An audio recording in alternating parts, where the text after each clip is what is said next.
저는 오늘 베드로전서 1장 15절로 19절의 말씀을 가지고 크게 한번 따라하겠습니다. 거룩한 삶과 축복, 거룩한 삶과 축복, 이런 제목으로 은혜의 말씀을 나누고자 합니다. 지금 우리나라는 미투 운동으로 법조계를 시작으로 문학계에 큰 해오바람이 불어서 사람들로부터 존경받았던 사람들이 처절하게 추한 모습으로 전락하였고요, 드디어 교수직에서도 사임을 하게 되는 사태에 이르게 되었습니다.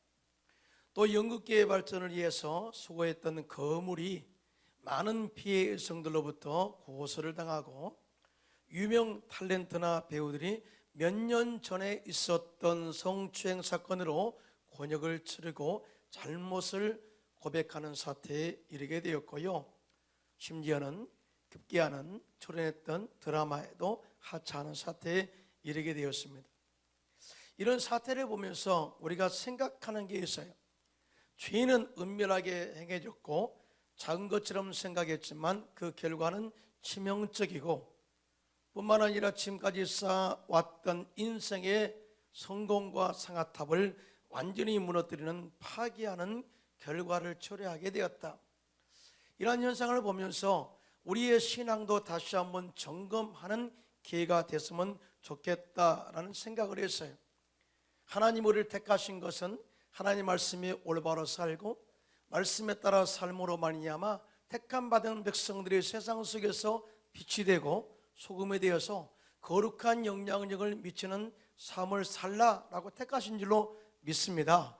그래서 다시 한번 우리의 삶을 점검하고 올바로 살아 하나님께서 예비하시는 복을 누리고 세상 속에서 빛이 되는 그러한 영향이 있는 삶을 살게 되시기를 예수님의 이름으로 축원합니다.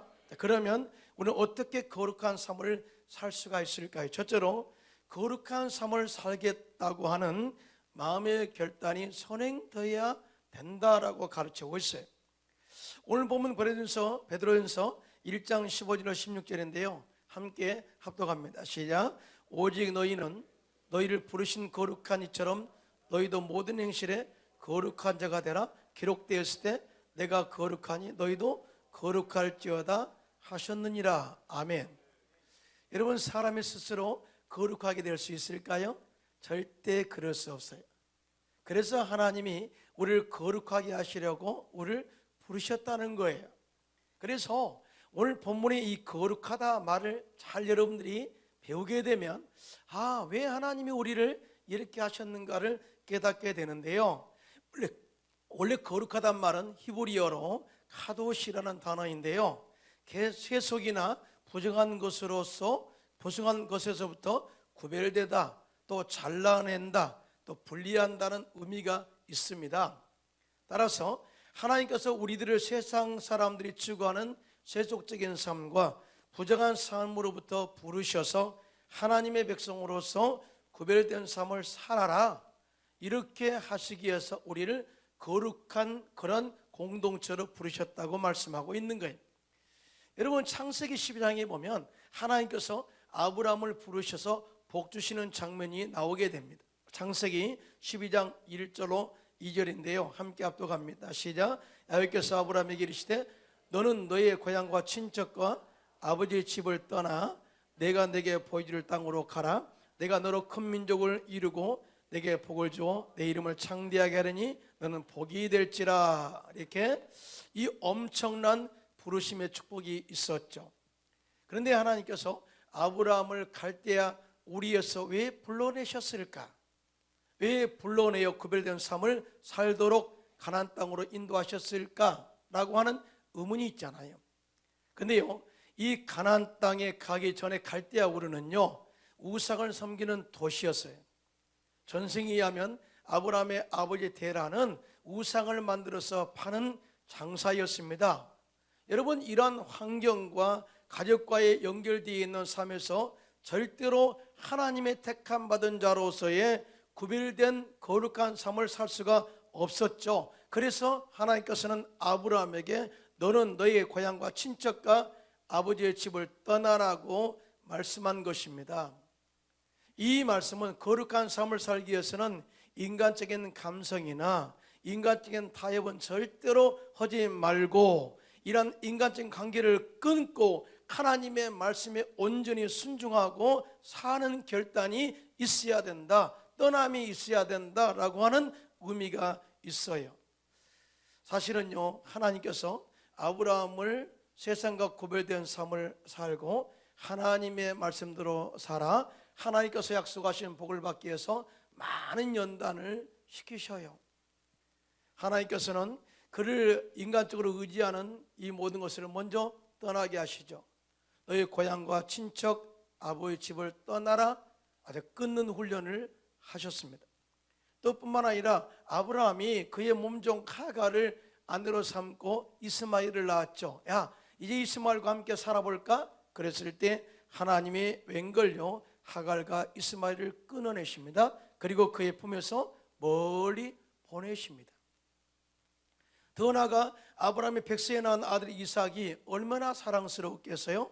너무나 애정에 너무나 빠져 살아갈 때에 하나님께서 그 아들 이삭을 모리아산에 바치도록 해서 그의 애정의 품에서 그의 아들을 끊어내십니다. 이렇게 마음에 결단하여 거룩한 삶을 산 아브라함을 하나님이 엄청나게 복을 주셔서 그의 씨가 크게 번성하여 하늘의 별과 같고 바닷가의 모래와 같게 하여 천하 만민이 복을 받게 하였고, 그 씨로서 또 그의 씨에서 예수 그리스도가 나와서 십자가에서 마귀의 일을 멸하시고 온 천하 만민이 예수를 믿어 구원받게 하시는 그러한 은혜의 축복의 통로가 되게 하신 것을 보게 됩니다. 여러분, 우리가 하나님의 말씀에 따라 세상을 끊고 죄를 끊고 구별된 삶을 살아갈 때 그 과정이 힘은 들지만, 그러나 우리가 마음에 결단하고 산다고 마음에 결단할 때 하나님이 우리와 함께 하셔서 도와주시고 그걸 거룩한 삶을 살도록 인도하신다는 사실을 믿으시기를 예수님의 이름으로 축원합니다. 자, 그러면 아브라함만 그렇게 하실까요? 그렇지 않아요. 우리가 예수 그리스도의 십자가의 은혜로 구원받은 이후에 하나님께서는 우리들을 세속으로부터 끊도록 계속해서 훈련시키셔요. 또 뿐만 아니라 하나님과의 관계에 걸림돌이 되는 인간관계의 관계를 끊어내십니다. 또 뿐만 아니라 하나님과의 관계에서 걸림돌이 되는 나쁜 습관들을 끊어내십니다. 그리고 내 자신이 변화되어서 온전히 지금 앞에 산 제물로 드리는 제물이 되어질 때, 그때서야 하나님이 우리에게 약속하신 복을 주시고 우리를 축복의 통로로 사용하여 주시는 것입니다. 여러분 믿으시면 하면, 이에 대해서 로마서 12장 1절로 2절은 이렇게 말씀합니다. 시작. 그러므로 형제들아, 내가 하나님의 모든 자비하심으로 너희를 권하느니 너희의 몸을 하나님이 기뻐하시는 거룩한 산제물로 드리라. 이는 너희가 드릴 영적 예배니라. 너희는 이 세대를 본받지 말고 오직 마음을 새롭게 함으로 변화를 받아 하나님의 선하시고 기뻐하시고 온전하신 뜻이 무엇인지 분별하도록 하라. 이렇게 말씀을 하고 있어요. 무슨 말이에요? 우리가 예수를 믿어 성령으로 충만하고 말씀으로 충만해서 이 세대를 본받지 않고 마음을 새롭게 해서 변화를 받아서 구별된 삶을 살도록 결단할 때 하나님이 우리 안에 들어오셔서 우리가 죄 가운데 서지 않게 하시고 지켜주시고, 또 뿐만 아니라 우리가 온전한 하나님의 자녀로서의 삶을 살 수 있도록 도와주시겠다는 약속의 말씀이에요. 여러분 믿으시면 하면, 이번에 미투 운동으로 인해서 각 분야에서 성추행 사건이 터졌을 때, 발표되었을 때에 이 사태를 바라보고 평가하는 사람들이 하나같이 하는 말이 있습니다. 드디어 터질 것이 터졌다. 무슨 말이에요? 지금까지 이 모든 사건의 죄를 무마했다는 거죠. 충분히 끊을 수도 있었는데 끊지 않고 방조했다는 겁니다. 이런 죄를 방조하면 죄는 점점 자라고 커지게 되어 있는데요, 여러분 절대 죄가 커지지 않도록 싹을 잘라내는 것이 우리의 마음의 결단입니다. 여러분 믿으시면 하면, 그래서 이 죄의 싹은 사망인데 죄는 탐욕으로부터 오는 것인데요, 그 탐욕을 마음으로 끊지 못하면 자라도록 가만히 두게 되고 자라서 사람들을 사망에 이르게 하는 것이다. 여러분, 이 독서 또 문학계의 거장이 사실은 성추행범으로 몰려들어갔습니다. 그런데요, 사실은 독일에서도 이 괴테의 일화가 있습니다. 괴테가 시인이잖아요. 괴테가 이렇게 유명한 사람이 되었을 때 주변의 사람들이 많이 모였다고 합니다. 그런데 오면은 항상 음담패설하고 세상적인 이야기하고 타락한 이야기를 많이 한다는 거예요. 그때 괴테가 그들에게 한 말이 있습니다. 우리 집에 올 때는 절대 그런 이야기는 하지 마십시오. 그렇게 음담패설을 하기 원하면 오지 마십시오라고 막았고요. 또 그들에게 한 말이 있습니다. 이렇게 음담패설을 한 이후에는 이 모든 것을 담아가지고 가십시오. 나는 우리 가정을 절대 이 거룩하지 않는 것에 넘겨주지 않겠습니다 라고 결단했다는 거예요. 그러니까 하나님께서 또 그와 함께 하심으로 거룩한 삶을 살도록 지켜주었다는 그런 예화가 있습니다. 여러분, 우리가 다윗을 볼까요? 다윗을 생각하면 아마 미투 운동을 하고 있는 이 시대에 태어났다면 다윗은 미투 운동의 문제 중심에 섰을 것입니다. 왜냐하면 다윗은 부하들을 전쟁터에 보내놓고 궁궐을 거닐다가 목욕하는 밧세바를 보고 그 마음에 미혹을 받아서 그를 침실에 끌어들여서 동침하고 아이를 임신하게 만들었습니다. 다윗은 이 죄를 범한 이후에 또 이 사건을 아무 일이 없는 것처럼 은폐하고 덮으려고 밧세바의 남편 우리아를 전쟁터에서 끌어내서 사정하다가 안 되니까 전쟁터에 보내서 죽게 만든 살인죄인입니다. 여러분, 일국의 왕이 간음하고 또 부하를 죽이는 살인죄를 지었어요. 이것이 은밀하게 진행됐습니다. 그러나 하나님은 그를 다 보고 계셨어요. 그래서 나단 선지자를 통해서 책망합니다. 네가 죄를 지었다, 간음죄를 지었다 라고 했을 때 다윗이 철저하게 자신의 죄를 뉘우치고 회개합니다. 그리고 그 마음에 결단한 것을 저 마음에 지키고 행동으로 지켜서 그 이후에는 절대 그런 죄를 범하지 않습니다. 그리고 오직 하나님의 은혜 안에 살겠다고 고백하고 살았는데요, 하나님께서는 다윗의 가문을 축복하셔서 그를 형통하게 하시고 그 가문에서 메시아가 나오게 하는 은혜를 베풀어 주셨어요. 근데 다윗이 그의 삶의 마음이 어떻게 결단하고 살았는가를 이 고백한 내용이 나오는데요, 시편 57편 7절입니다. 시작. 하나님이여, 내 마음이 확정되었고 내 마음이 확정되었사오니 내가 노래하고 내가 찬송하리이다. 여러분, 무슨 말이에요? 나는 이제부터는 절대 내 육신의 정욕에 따라 살지를 원치 않습니다. 나는 오직 하나님만을 찬양하고 하나님을 예비하고 하나님께 영광 드리는 삶에 집중하겠습니다. 이미 내 마음에 확정되었습니다. 이런 삶을 살기를 원했던 다윗을 하나님께서 축복하셔서 그의 가문을 복되게 하신 것이죠. 지금도 마찬가지. 하나님, 우리가 마음에 결단하고 하나님 말씀대로 살기로 결단하면 하나님이 이런 사람들과 함께 하셔서 지키시고 보호하시고 약속하신 복을 내려준다는 사실을 믿으신 분만 손들고 아멘 하시기 바랍니다. 여러분, 다니엘과 그의 세 친구 사드락과 메삭과 아벳느고는 바벨론의 종으로 끌려갔어요. 그런데 하나님의 은혜를 입어 왕족 출신이었기 때문에 또한 바벨론의 학문을 배우고 갈대아 학문을 배워서 또 장차 몇 년 후에는 바벨론 왕을 섬기는 그런 은혜를 잊게 되었습니다. 그런데 훈련 과정에서 문제가 생겼습니다. 왜냐하면 우상에 절했던 음식들, 그 다음에 성경에 금하고 있는 술, 이런 것들을 계속해서 가져다 주면서 먹으라고 하는 거예요. 그러나 다니엘과 세 친구는 절대 우상의 이 제사드리는 음식을 먹지 않겠습니다 라는 마음의 결단이 있었어요. 뿐만 아니라 나는 절대 술로서 내 몸을 더럽히지 않겠습니다 하는 결단이 있었습니다. 그래서 이런 고백을 해요. 우리 다니엘서 1장 8절 9절입니다. 시작. 다니엘은 뜻을 정하여 왕의 음식과 그가 마시는 포도주로 자기를 더럽히지 아니하리라 하고 자기를 더럽히지 아니하도록 환관장에게 구하니 하나님이 다니엘로 하여금 환관장에게 은혜와 긍휼을 얻게 하신지라. 여러분 믿으시면 크게 아멘 하시기 바랍니다. 그러니까 다니엘은 종의 신분임에도 불구하고 자기가 하나님의 자녀로서 내가 뜻을 정해서 절대 우상에 절한 음식을 먹지 않고 포도주로 내 자신을 더럽히지 않겠습니다라고 결단했고요, 이것을 환관장, 다시 상관에게, 자신의 상관에게 이야기했다는 거죠.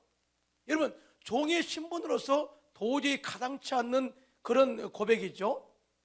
근데 놀라운 것은 이렇게 고백했을 때, 이렇게 뜻을 정했을 때 하나님이 환관장에게 은혜를 베풀어서 그렇게 하도록 허락하셨다.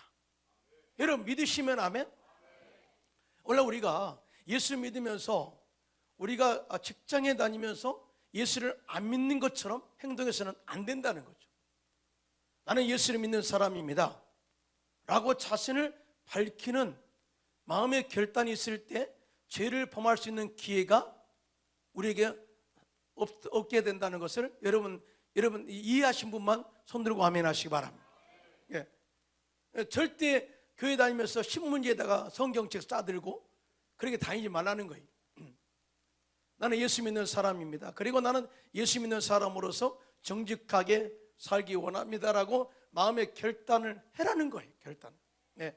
그리고 이것을 상관에게, 사장님에게 알리라는 거예요. 나는 예수를 믿는 사람으로서 주일날 성수지를 하기 때문에 꼭 주일날은 제가 쉬는 것으로 해주세요 라고 하는 것도 결단이거든요. 타협하지 말라는 거죠. 근데 놀랍게도요, 하나님께서 이렇게 결단한 그들에게 지혜도 주셨고요, 다니엘은 꿈을 해석할 수 있는 능력을 주셔서 바빌론 지역에서 그들을 높여 머리가 되게 하시고 위에 있게 하시는 놀라운 축복을 허락한 것을 보게 됩니다. 하루는 사드락과 메삭과 아벳느고가 우상에 절을 하지 않겠다고 마음에 결단하고 당시에 바벨론의 느부갓네살 왕에게 거절 표시로 이야기를 합니다. 나는 절대 우상에 절하지 않겠습니다. 우리가 풀무불에 던져진다 할지라도 하나님께서 우리를 건져내실 것이고 그렇게 하지 않는다 할지라도 절대로 우상에 절하지 않겠습니다. 왕이여 그렇게 아십시오 라고 통보했어요. 결국은 사드락과 메삭과 아벳느고는 7배나 뜨거운 풀무불에 던져졌습니다. 하지만 하나님이 천사를 보내셔서 그들을 보호하시고 지키심으로 머리털 하나도 타지 않게 하시고 또한 생명을 보존하시고 건져주신 것을 보게 되는데요, 이러한 역사를 바벨론 왕이 그대로 본 거예요. 그리고 나서 그가 이렇게 외칩니다. 모두 사드락과 메삭과 아벳느고의 하나님께 경솔히 말하거든 그 몸을 쪼개고 그 집을 거름토로 삼을지니 이는 이같이 사람을 구원할 다른 신이 없음이라고 선포했고요. 그리고 다니엘서 3장 30절 결론입니다. 시작. 왕이 드디어 사드락과 메삭과 아벳느고를 바벨론 지방에서 더욱 높이니라. 할렐루야. 여러분 우리가 스스로 거룩한 삶을 살 능력이 없어요. 여러분 잘 이해하시기 바랍니다. 그런데 우리가 하나님의 자녀로서 말씀대로 살기로 결단하면 하나님이 도와주신다. 말씀대로 살기로 결단하고 실천하면, 선포하면 그때부터 하나님께서 우리와 함께서 역사하시고 우리를 선포대로 이끌어 가신다라는 사실을 절대로 믿게 되시기를 예수님의 이름으로 축원합니다. 두 번째 중요한 우리 거룩한 삶을 산다는 것은 하나님의 자녀로서의 자존감을 가지고 살아라 라는 의미가 있어요. 오늘 본문에 내가 거룩하니 너희도 거룩할지어다 라고 있거든요. 무슨 말씀입니까? 하나님 당신이 말씀하시기를 내가 거룩하니까 너희도 거룩할지어다 라고 명령했어요. 이것은 너의 신분이 어떤가를 알아야 된다 이 말이거든요. 내가 거룩한 하나님이고 너는 거룩한 하나님의 자녀야. 그러므로 너의 존재 가치가 얼마나 귀한 것을 알아야 돼 라고 하는 메시지죠. 또 뿐만 아니라 이제는 너는 마귀의 종이 아니라 하나님의 자녀로서의 정체성을 가지고 하나님의 자녀로서의 자존감을 가지고 세상 속에서 당당하게 살아라 라고 하는 메시지를 주고 있습니다. 여러분 믿으시면 아멘. 왜냐하면 우리의 구원의 은혜는 내 힘으로 된 것도 아니고요, 내 노력으로 된 것도 아니고요, 내 금이나 보화로 된 것도 아니고요, 예수 그리스도의 십자가의 은혜로 우리를 택하신 하나님의 선물이기 때문에 더더욱 그렇다라고 말씀을 하고 있어요. 할렐루야. 여러분, 우리가 어떤 때 하나님의 선택을 받았어요?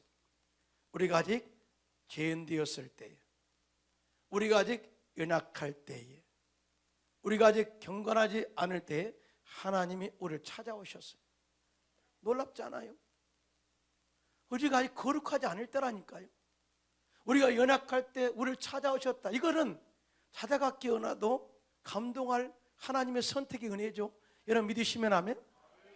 이것에 대해서 오늘 보면 베드로전서 1장 17절로 19절은 정확하게 말씀을 하고 있습니다. 다 같이 한번 합독합니다. 시작. 외음으로 보시지 않고 각 사람의 행위대로 심판하시는 이를 너희가 아버지라 부른즉 너희가 나그네로 있을 때에 두려움으로 지내라. 너희가 알거니와 너희의 조상이 물려준 헛된 행실에서 대속함을 받은 것은 은이나 금같이 없어질 것으로 된 것이 아니요 오직 흠없고 점없는 어린 양 같은 그리스도의 보배로운 피로 된 것이니라 라고 말씀을 하고 있어요.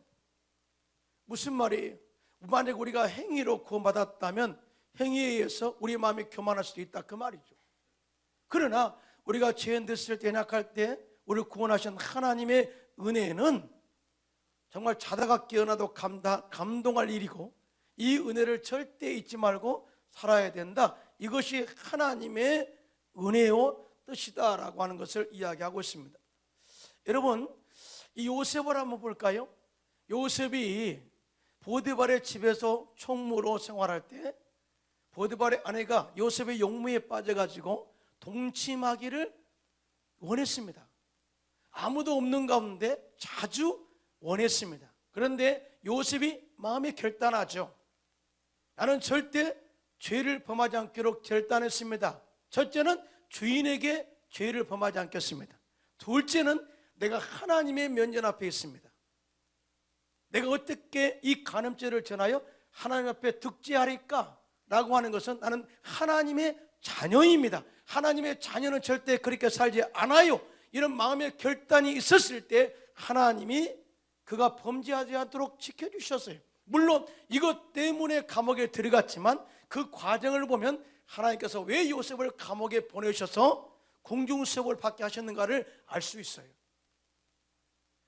여러분, 고난 가끔 가다가 우리에게 다가오는 우리의 인간적인 손해가 굉장히 우리를 아프게 할 수도 있지만은, 그러나 결국은 그런 과정들을 통해서 우리가 하나님의 말씀에 거룩한 삶을 살도록 이끌어가는 과정이라는 사실을 깨닫게 된 줄로 믿습니다.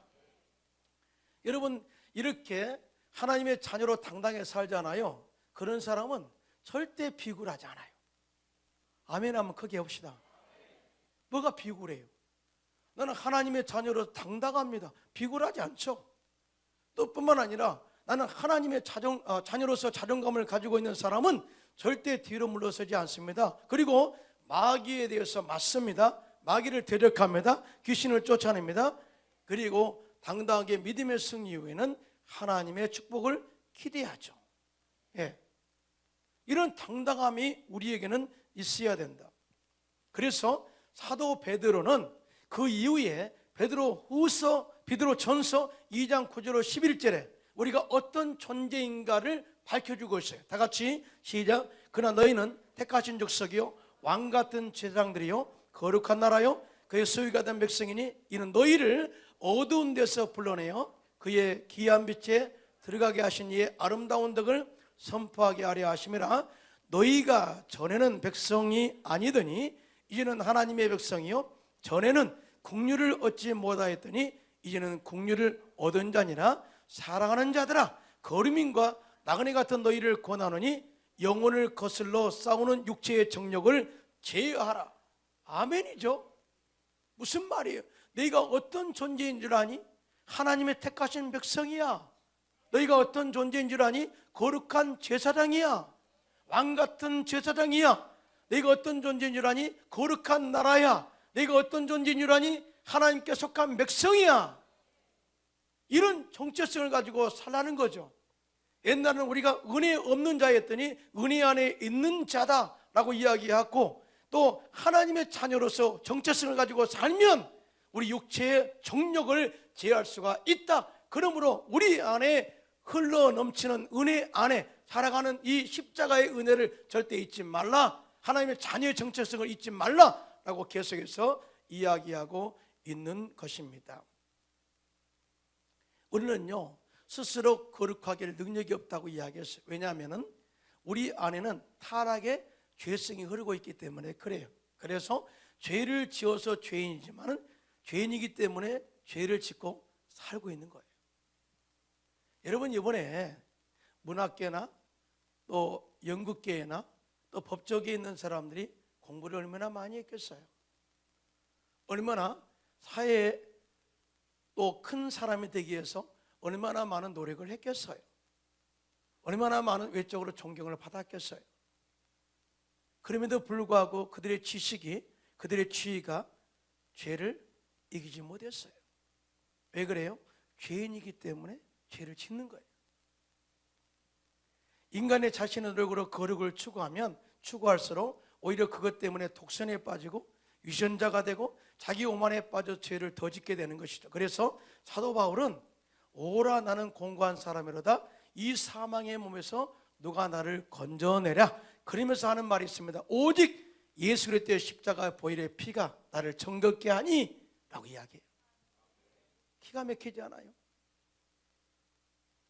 예수 그리스도에서 우리가 거룩한 삶을 살 수 없으니 너희가 거룩한 삶을 살도록 내가 길을 하나 만들어 놓을게. 그리고 제시한 그 길이 뭐냐? 십자가의 은혜예요. 너희가 거룩한 삶을 살 수 없기 때문에 내가 십자가에 죽어야 되겠다. 그래서 하나님의 사람의 몸을 입고 이 땅에 오셔서 십자가에서 마귀의 일을 멸하셨고요, 저주를 끊으셨고요, 죄를 끊으셨고요, 질병을 끊으셨고요, 영생 천국을 주시고 누구든지 믿어 그러면 구원받게 되고, 그 다음에 누구든지 죄를 지면 그 순간에 회개해 다시 회복하게 하시고 다시 죄를 짓지 않도록 우리를 이끌어 주시겠다라고 하는 메시지를 주고 있는 것입니다. 그런데요, 이런 삶을 살기 위해서는 우리 안에 하나님의 자녀의 정체성이 확실하게 있어야 된다는 것이에요. 여러분, 하나님의 자녀인 것을 믿으십니까?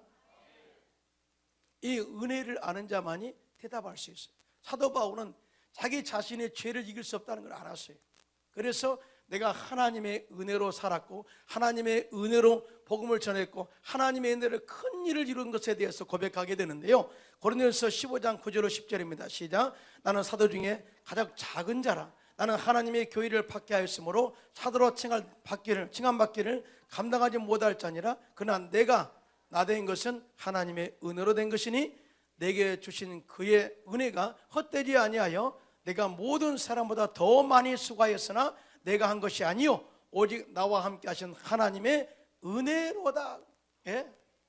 여러분, 예수님의 은혜, 십자가의 은혜와 사랑을 아는 사람은 절대 교만할 수 없죠. 항상 자신을 낮춥니다. 뿐만 아니라 어떤 상황에서 나를 자랑하지 않고 하나님을 자랑하고, 특별히 내가 많이 수고하고 다른 사람보다 더 많이 주님의 일을 했지만 이것 역시 하나님의 은혜로 한 것이다라고 고백해. 다시 말해서 하나님 안에서 자신을 재발견하게 된 사람이다, 그 말이에요. 우리가 예수 믿어서 하나님의 자녀가 되었다고 하는 것은 내 힘으로 안 돼요. 하나님의 은혜로 된 것입니다. 지금도 마찬가지입니다. 하나님의 은혜로 우리가 변화되어 가고 성화되어 가고 그런 것이죠. 자, 제가 오늘 무슨 말씀을 하고자 이 말씀을 할까요? 거룩한 삶을 살아라? 아니죠. 여러분, 그런 살 자격이 없어요. 능력도 없어요. 자격은 있지만 하나님 은혜로 말이에요. 그러나 능력은 없어요. 저도 능력 없어요. 그래서 우리에게 하나님께서 성령을 보내주신 것입니다. 에베소서 5장 18절의 시작. 술 취하지 말라. 이는 방탕한 것이니 오직 성령의 충만함을 받으라 라고 한 말씀의 의미가 바로 여기 있고요. 갈라디아서 5장 24절 25절에 시작. 그리스도 예수의 사람들은 육체와 함께 그 정욕과 탐심을 십자가에 못 박았느니라. 만일 우리가 성령으로 살면 또한 성령으로 행할지니 그래요. 예. 여러분, 그리스도의 사람들이 그의 육체와 함께 정욕과 탐심을 십자가에 못 박았다. 내 힘으로 될까요? 아니죠. 성령으로 살면 성령이 그렇게 하도록 도와주시겠다. 여러분, 성령으로 충만해야 돼요. 예. 또 뿐만 아니라 거룩한 삶을, 구별된 삶을 살게 하는 것은 말씀으로 가능하다.